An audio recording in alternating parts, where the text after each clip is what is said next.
हरे कृष्ण। श्रीमद् भगवद गीता यथारूप अध्याय 3 श्लोक संख्या 21। यद्यदाचरति श्रेष्ठस् तत्तद् एव तरो जनः स यत्प्रमाणं कुरुते लोकस्तद् अनुवर्तते। महापुरुष जो आचरण करता है सामान्य व्यक्ति उसी का अनुसरण करते हैं। वह अपने अनुसरणीय कार्यों से जो आदर्श प्रस्तुत करता है संपूर्ण विश्व उसका अनुसरण करता है। श्रेष्ठ एक जिम्मेदार व्यक्ति, एक प्रभावशाली व्यक्ति जिसका दूसरों पे प्रभाव है, उसे यहाँ श्रेष्ठ कहा गया है। और ऐसे श्रेष्ठ से अपेक्षा की जाती है कि वो आदर्श आचरण प्रस्तुत करता होगा। लोकस्तद अनुवर्तते, तो सामान्य लोग ऐसे श्रेष्ठ का अनुगमन करते हैं। तो कोई आयु में श्रेष्ठ है, कोई ज्ञान में श्रेष्ठ है, कोई बुद्धि में श्रेष्ठ है, कोई साक्षात्कार में श्रेष्ठ है, कोई जिम्मेदारी में श्रेष्ठ है। हर व्यक्ति किसी न किसी रूप में श्रेष्ठ हो ही जाएगा। माता पिता बच्चों के लिए श्रेष्ठ हैं, तो हम सब किसी न किसी क्षमता में, किसी न किसी स्थान, किसी न किसी वर्ग के लिए श्रेष्ठ होने की भूमिका निभा ही रहे हैं।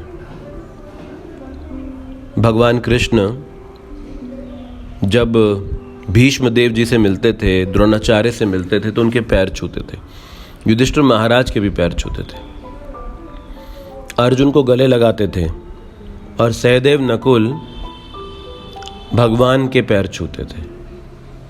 तो इस तरह से जब भीष्मदेव के पैर छूते थे तो भीष्मदेव कहते थे, वासुदेव कृष्ण तुम्हें यह करने की आवश्यकता नहीं। तो कृष्ण कहते थे, आप मेरे श्रेष्ठ हैं, आप मुझसे बड़े हैं। तो भीष्मदेव कहते थे, किस स्थिति से? तो कृष्ण कहते थे, आयु में आप मुझसे बड़े हैं। इस तरह से कोई वयोवृद्ध है, कोई ज्ञान वृद्ध है। तो जब हम जिम्मेदारी लेते हैं, ये हमें जिम्मेदार बना देता है। जिम्मेदार होने का मतलब है अब हमारा आचरण देखा जा रहा है, पढ़ा जा रहा है, प्रेरणा ली जा रही है।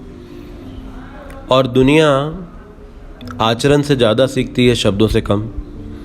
कहावत है अंग्रेजी में, action speaks louder than words. हमारे कार्य हमारे शब्दों से ज़्यादा बोल पाते हैं। इसलिए श्रीमद् भागवतम में कहा गया, जननी न सस्यात्, जन्म नहीं देना चाहिए संतान को अगर उन्हें हम भगवान के धाम जाने का रास्ता ना दिखा सकें। गुरु न सस्यात्, अगर हम शिष्यों को, अनुयायियों को मुक्ति के पथ का रास्ता ना दे सकें तो फिर सिर्फ सुविधाएं लेने के लिए गुरु नहीं बनना चाहिए। इसलिए श्रेष्ठ बनने का मतलब है अब आपको उसके अनुसार व्यवहार भी करना होगा। पर कलयुग एक ऐसा युग है, ना तो श्रेष्ठ है, ना अनुगमन करने वाले भी आदर्श अनुयायी हैं। तो सब तरफ उल्टा पुल्टा इस कलयुग में पाया जाता है।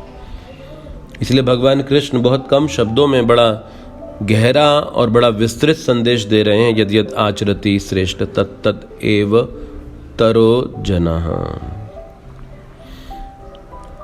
तत्तद् एव तरो जनः। इसलिए सामान्य लोग ऐसे लोगों का अनुगमन करते हैं। तो हमें अपने आचरण पर ध्यान देना चाहिए। लेकिन आचरण कभी ठीक होगा जब हमारा मन शुद्ध होगा। तो मन का प्रभाव हमारे कार्यों पर पड़ता है, और मन पे प्रभाव पड़ता है हमारे विचारों से। तो जब विचार शुद्ध होंगे तो उसका प्रभाव मन की शुद्धि के रूप में आएगा। तो विचार मन को शुद्ध करेंगे, और मन शुद्ध जब होगा तो ऐसा शुद्ध मन इंद्रियों को शुद्ध कार्यों की ओर प्रेरणा दे पाएगा। इसीलिए पूरा का पूरा संसार अशुद्धता की ओर प्रगतिशील है। तो हर व्यक्ति अगर अपने अपने कर्तव्यों को जिम्मेदारी से आचरण पूर्वक निभाए तो फिर कठिनाई कहीं भी नहीं हो सकती।